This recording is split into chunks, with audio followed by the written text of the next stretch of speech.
Bonjour à tous, bienvenue pour cette nouvelle vidéo sur la chaîne. On va s'occuper aujourd'hui avec un petit peu de retard d'ailleurs, des achats du mois de juin sur la Nintendo Switch et la Switch 2, comme vous avez pu le voir sur la miniature. Et c'était un peu la période. Donc je vais vous présenter un petit peu tout ce que j'ai acquis sur ce mois de juin, que ce soit donc en console, accessoires, jeux et autres. Donc vous allez pouvoir voir tout ça dans un instant sur cette magnifique table de vacances qui a d'ailleurs plein de traces. On a fait de la peinture avec les enfants, on a le reste, mais voilà, c'est sec donc ça part plus, c'est tant pis. Alors, hop, c'est parti. Bon, bah, le plus gros achat du mois, le voilà, hein, c'est la Nintendo Switch 2 avec un petit coin enfoncé parce que je l'ai reçu, je l'avais fait livrer dans un Leclerc, mais bon, malgré ça, dans le carton qui était pas du tout adapté à la bonne taille. La boîte a pris un petit shoot, mais bon, ça va. Heureusement que la console n'a rien. Donc, comme vous pouvez voir, effectivement, j'ai pris le pack qui ne contient pas le jeu. Parce que moi, effectivement, hein, les jeux, je les veux toujours au maximum en physique. Donc, j'ai pris la console seule. Elle était à 439 € chez Leclerc. En précommande, je l'ai précommandé dès le départ. Et avec les offres que j'avais trouvées sur le Mario Kart, et ben, on était quasiment à 500, 510 je crois. Enfin en gros ça revenait au même prix que le pack en pré-retail. Voilà, avec les offres. Donc j'ai préféré partir sur la partie physique. Donc la Nintendo Switch 2, donc je teste depuis un petit peu plus d'un mois. Alors bizarrement, principalement, malgré que j'ai des jeux, je la teste plus sur des jeux Switch 1. Et bon, mais sur le Mario Kart, on a bien dosé. J'ai pris la version des maths. Parce que j'avais la cartouche du premier de Hogwarts Legacy, donc je suis en train de faire. C'est sympa, franchement c'est pas mal. J'étais vraiment. Enfin voilà, ça me fait penser, Nintendo me fait penser à Apple. C'est-à-dire que quand ils sortent un iPhone chaque année, le design est le même, le logiciel est le même, mais c'est le même en mieux. Bah voilà, la Switch 2 c'est ça, c'est la même, mais en mieux. Je dirais pas que c'est une nouvelle itération, perso. Effectivement, c'est juste un gain de puissance. Ça fait plus penser à ce qu'on entend, hein, une Switch Pro. Mais bon, on en reparlera ça un petit peu plus tard.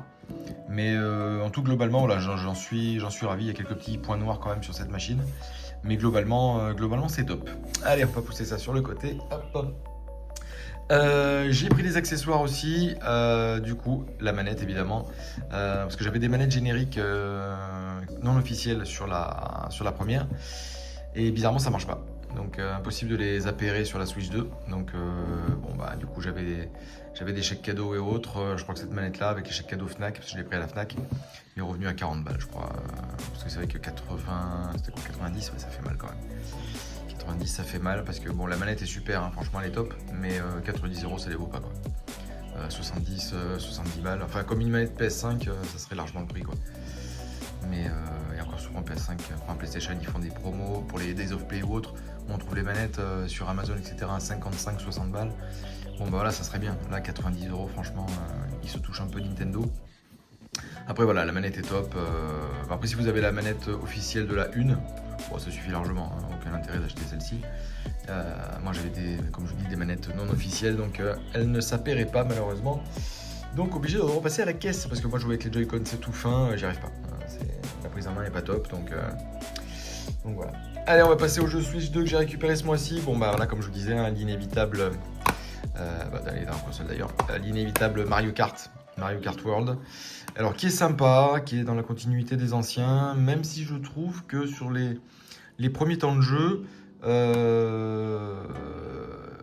je compare avec Mario Kart 8 Deluxe sur la Switch, c'est vrai que le contenu n'est pas du tout le même en quantité, donc c'est vrai que je trouvais que pour l'instant, je m'amusais quand même un petit peu plus sur le 8. Maintenant, après c'est vrai que celui-ci, visuellement, il est super beau. On sent vraiment le gap entre les deux. On est repassé sur le 8 pour retester, effectivement. Bon bah du coup, c'est pas du tout aussi fin. Mais franchement, ouais, celui-ci est top. Il y a plein de gens qui le désinguent, je comprends pas pourquoi, parce que franchement, il est beau. La maniabilité est top. Non, c'est bien, franchement, ça fait plaisir. Très bon titre. Et puis les jaquettes comme ça sont sympas. Alors ce bandeau rouge, là, je m'y fais pas par contre, hein. Encore celui-ci, ça va, il est épuré. Vous allez en voir d'autres, après ça va plier, ça fait pitié quoi. Voilà, donc en tout cas Mario Kart 8 au top. Autre jeu que j'ai récupéré et que je n'ai toujours pas déballé, c'est le Bravely Default. Alors lui, voilà, voilà, petit problème là, Game Keycard. Alors celui-ci, je l'ai pris, j'ai fait une entorse à la règle. Parce que je me suis dit que je ne prendrais que les jeux qui sont complets sur les cartouches. Sinon, je les prends sur le store directement, ça sert à rien d'acheter des cartes fictives. Celui-ci, je l'ai pris parce qu'Amazon il vendait 29 balles. Donc je me suis dit 29 €, ça va. Mais quand je vois qu'il y a certains éditeurs comme Electronic Arts, Touquet qui vendent des codes dans la boîte, ouais, non, ça franchement, c'est inadmissible. C'est inadmissible. Et donc là, franchement, voilà, 30 balles. Je me suis dit le Bravely Default, enfin 29 exactement, sur Amazon. Ça va. Là, je veux bien éventuellement, parce que je pars du principe que ça me coûte le même prix que si c'était du démat. En fait. Autre jeu que j'ai pris, bon bah évidemment celui-ci, Cyberpunk 2077. Alors celui-ci je l'ai pris parce que je ne l'ai jamais fait en fait. Donc pour moi ça va être une découverte. Celui-ci je l'ai pris chez Leclerc à 59 €. Là où j'avais pris la console, hein, du coup, sur le site web. Donc là j'ai hâte de tester. Alors j'en parle pas plus que ça parce que je connais pas du tout le jeu, enfin hormis les vidéos que j'avais vues hein, depuis 4-5 ans. Et je l'avais vu au TGS 2019, j'avais participé aux démos, c'était sur PC à l'époque. Quand j'étais à Tokyo, donc il y avait une grosse démo, je l'avais vu, j'avais trouvé ça magnifique, mais c'est vrai que moi n'étant pas ni PlayStation ni Xbox, bon, bah, j'avais pas ce jeu-là, et là de l'avoir sur Switch, franchement j'ai vu les vidéos, en plus ça a l'air de claquer, donc ça sera l'un des prochains titres. Allez, les deux prochains je vous les montre ensemble parce que ils sont sous blister et ils vont y rester. C'est les deux Zelda, alors là j'ai pris vraiment, c'est pour la collection. Alors là on a des cartouches complètes, donc ça c'est sympa, alors cartouches complètes... ouais, elles sont complètes, mais en fait, en gros, c'est le jeu Switch 1 avec la mise à jour Switch 2. Donc, ouais, je sais pas. Je sais pas si c'est vraiment utile de spécifier tout ça. Moi. Bon, on en reparlera aussi, pareil, dans la vidéo dédiée à la Switch 2, que je ferai bientôt, mais voilà. Alors, celui-ci, je les ai pas ouverts, c'est juste pour la collecte. Parce que j'ai déjà les versions Switch 1 et avec l'abonnement online, avec le pack additionnel, j'ai déjà les mises à jour gratuites, incluses dans l'abonnement.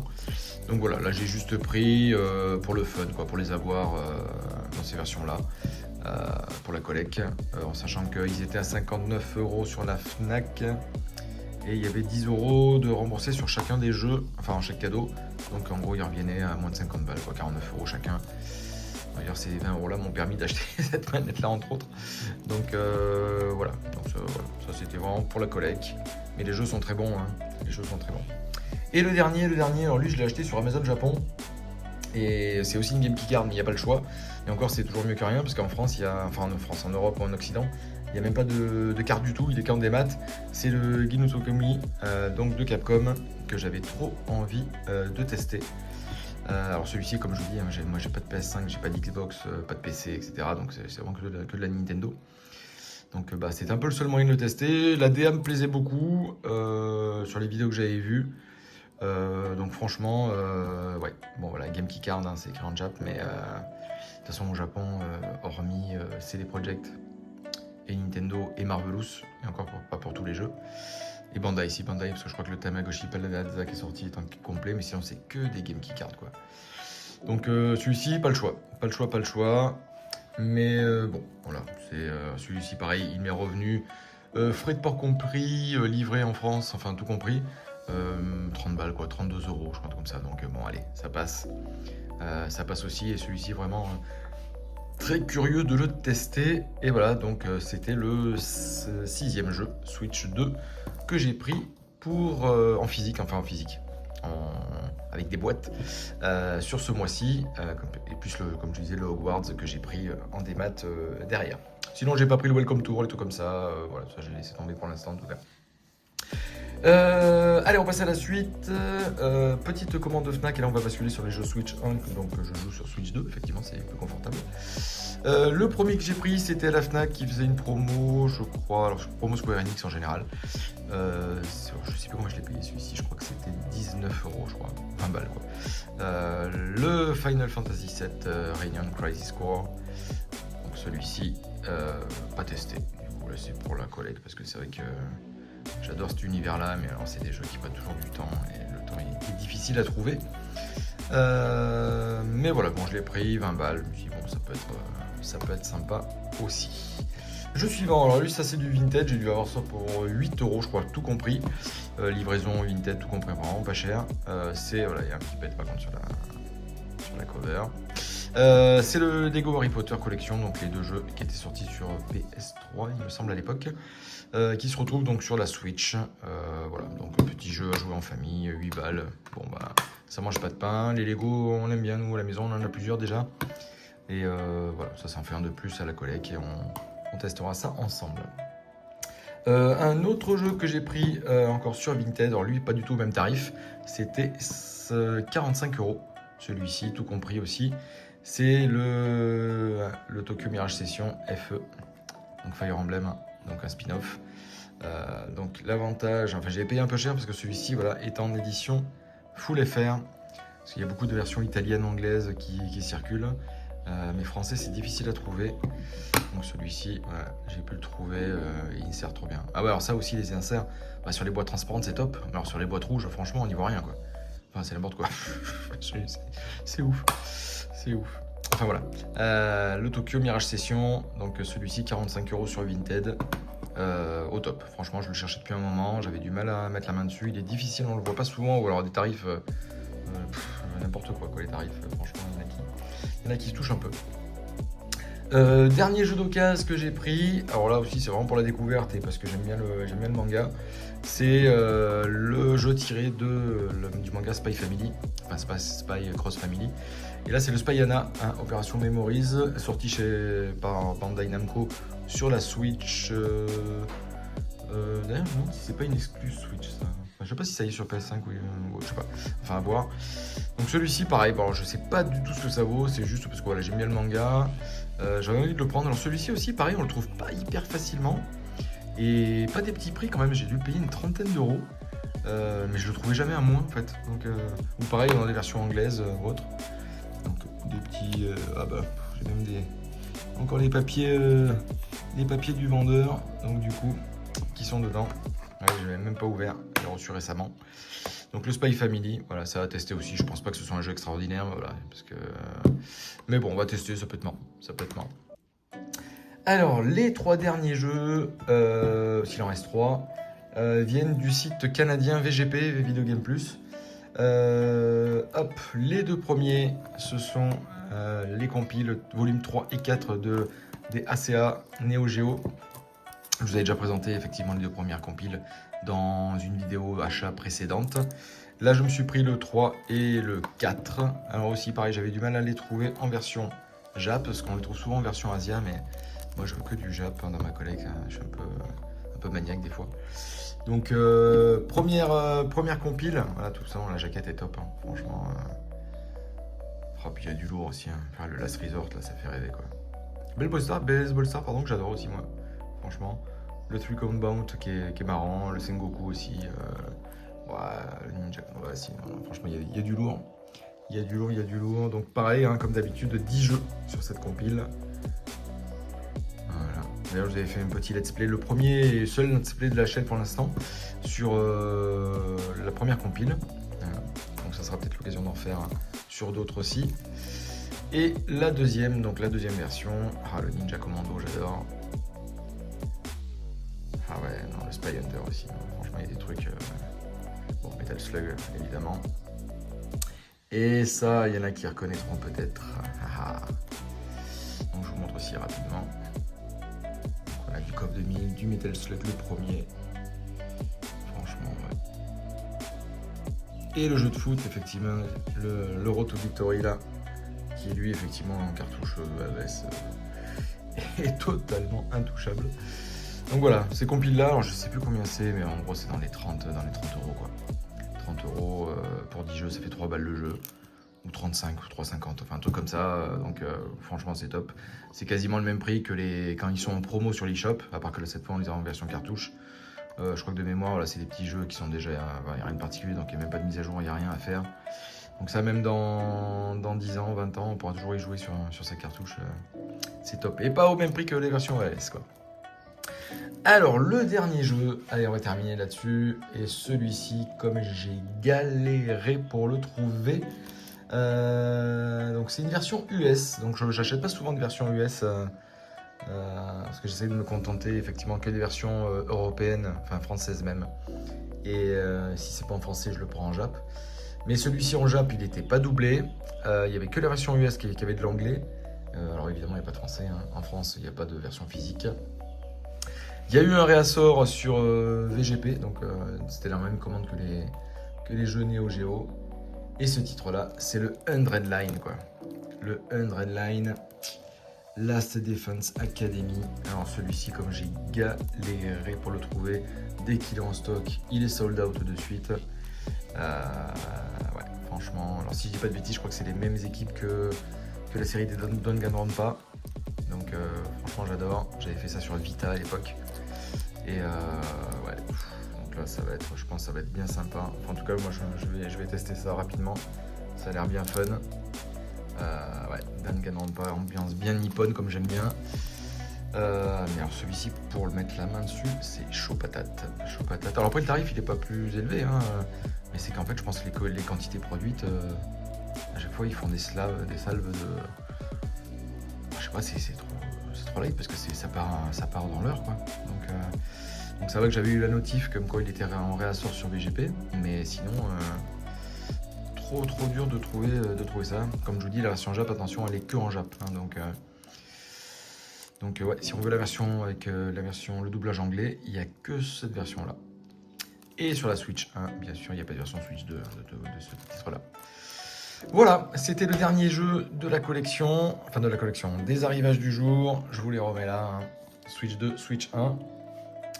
L'avantage, c'est que les boîtiers, par contre, sont de la même taille, donc ça c'est cool. Comme vous savez que je mets moi toutes mes cartouches dans des protections PVC que je vous avais déjà présenté sur des vidéos d'avant. Donc là, j'en ai recommandé parce que j'en ai plus effectivement. Et bah voilà, donc on va pouvoir protéger tout ça, les mêmes boîtes dans l'étagère, donc ça fera dans la collection, ça sera au top. Prochaine vidéo, donc du coup au niveau des achats, ça sera sur les achats des soldes que j'ai pas eu le temps de faire encore. J'ai encore des cartons qui sont même pas déballés. Donc il faut que je m'occupe de ça dès que j'ai un petit peu de temps et je vous fais une vidéo sur le retour d'achat des soldes. En tout cas, ça sera très bientôt sur la chaîne. Jeux vidéo, Switch, soldes et Pokémon. Vous savez que ça, c'est les deux thèmes de la chaîne. Donc je vous confirme effectivement que parce que ça y est, c'est officiel pour l'instant. Pour le moment, ça y est, c'est fait. Que je serai sur Tokyo une nouvelle fois pour aller participer au Tokyo Game Show, au TGS 2025 cette fois. Donc j'y étais plus allé depuis celui de 2019. Donc j'y serai donc, sur les journées presse le 25 et peut-être 26 septembre aussi. Et après sur les journées publiques le 27, 28, ouais, je sais pas, à voir, ça va dépendre du monde. Mais en tout cas le 25, le premier jour, je serai là pour faire. J'essaierai de faire le maximum de vidéos, essayer de les présenter rapidement. Alors c'est avec le montage qui va être, vous les aurez peut-être pas en temps réel, hein, je suis pas un journaliste spécialisé, mais j'essaierai de vous montrer effectivement pas mal de choses du TGS et puis j'essaierai de faire quelques petites vidéos sur Tokyo et autres. En tout cas sur cette période là, donc ça sera entre guillemets, j'y serai donc fin septembre, début octobre pour 2 petites semaines. Et en profiter pour aller au TGS et faire quelques achats bien sûr, hein, achat Switch, achat carte, hein, TCG, donc Dragon Ball, Manga Booster 01, donc ça je vous en reparlerai bientôt, dès que je reçois ma commande de display, achat Pokémon également, et puis j'étais peut-être tenté par les TCG Gundam, on verra ça. En tout cas voilà, cette vidéo est terminée, elle est déjà beaucoup trop longue. Je vous souhaite à tous une très belle journée, si vous regardez ça en journée, une belle nuit si vous regardez ça le soir, et on se retrouve très vite sur la chaîne. Bye.